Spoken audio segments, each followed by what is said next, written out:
Baik anak-anak, apakah pelajaran pada hari ini dapat kita mulai kembali? Baik, terima kasih.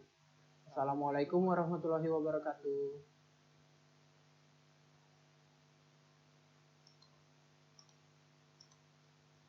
Anak-anak, pada hari ini kita akan melanjutkan pembelajaran kita.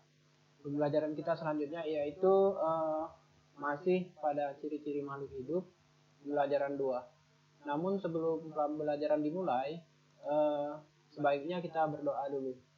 Berdoa mulai. Berdoa selesai. Anak-anak, Pak ingin mengecek kehadiran kalian ya, nak?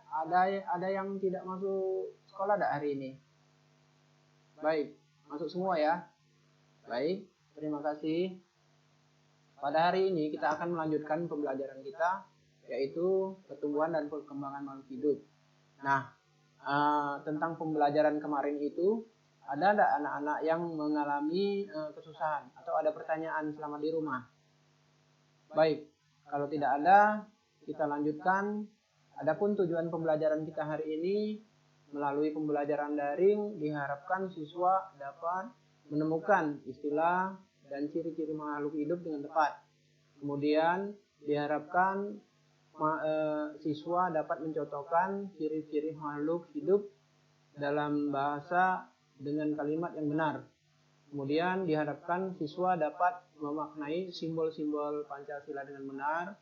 Setelah mengamati, diharapkan siswa dapat memberikan contoh perilaku yang sesuai dengan sila Pancasila. Nah, sehubungan dengan makhluk hidup, pada pertemuan lalu kita membahas tentang ciri-ciri makhluk hidup. Coba ya, apa saja yang termasuk contoh makhluk hidup? Benar. Contoh makhluk hidup misalnya ikan, burung, dan sebagainya. Nah, ini adalah gambar contoh ciri-ciri makhluk hidup. Pertama, makhluk hidup itu bisa berasal dari hewan, tumbuhan, dan manusia.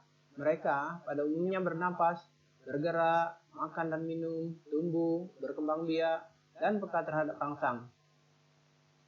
Nah, pada halaman berikutnya, anak-anak lihat buku tema kalian, itu terdapat ayo mengamati. Makhluk hidup dapat bergerak dengan cara yang berbeda-beda. Manusia berjalan menggunakan kaki, ikan berenang dengan sirip, atau cicak merayap dengan dinding. Nah, yang menjadi pertanyaan, apakah tumbuhan juga bergerak?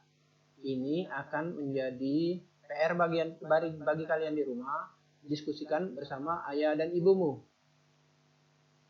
Makhluk hidup dapat bernapas. Alat pernapasan makhluk hidup berbeda-beda. Manusia bernapas dengan paru-paru, ikan bernapas dengan insang. Nah, sekarang Pak bertanya, apakah nama alat pernapasan tumbuhan? Coba lihat buku tema kalian. Benar, nama alat pernapasan pada tumbuhan adalah stomata. Stomata adalah alat pernapasan pada tumbuhan. Nah, ini adalah gambar contoh lainnya terhadap rangsangan yang diterima makhluk hidup. Makhluk hidup peka terhadap rangsangan. Kepekaan makhluk hidup terhadap rangsangan berbeda-beda. Jika kita melihat sinar matahari atau sinar yang menyilaukan lainnya, dengan cepat kita akan menutup mata. Daun putri malu akan menangkup daunnya jika disentuh. Buah pada pohon pacar Cina akan meletus jika disentuh. Landa dan kaki seribu akan menggulung badannya jika disentuh. Nah, untuk tugas selanjutnya anak-anak, isilah tabel pada halaman 13. Kerjakan sesuai dengan kelompok yang sudah kita bentuk. Nah, ini adalah tabel yang menunjukkan perkembangbiakan makhluk hidup. Jangan lupa nanti diisi anak ya, nanti Pak nilai. Makhluk hidup dapat berkembang biak dengan cara yang berbeda.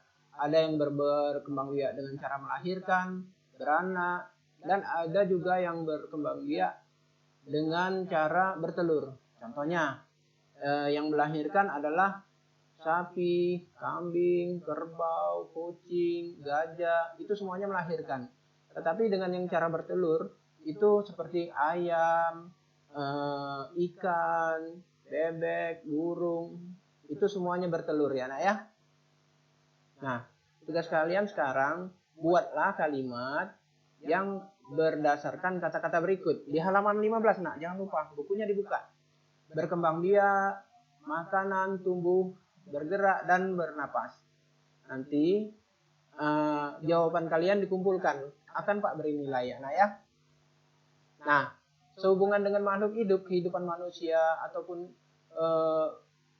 seluruh makhluk hidup yang ada di muka bumi ini, bahwa manusia, semua makhluk hidup yang ada di dunia ini adalah ciptaan Tuhan.